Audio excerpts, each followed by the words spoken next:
সরু চাকালি পিঠে বানাতে গিয়ে এই কি দুর্দশা হলো! কি হলো পুরো ব্লগটা দেখতে থাকো। তো আমি বানাচ্ছিলাম সরু চাকালি পিঠে। তার জন্য ৪০০ গ্রাম চাল আর ২০০ গ্রাম ডালকে ভিজিয়ে রেখে তারপর বেটে তাতে নুন মিশিয়ে ভালো করে ফেটিয়ে নাও।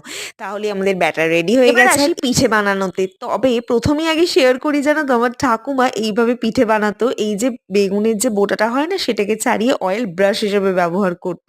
আর এখানে কাঁঠাল পাতাটা যে আছে না সেটাকে কাঠি দিয়ে মুড়ে এই যে পিঠেটা দিয়ে ব্যাটারটা ছড়ানোর জন্য ব্যবহার করতো।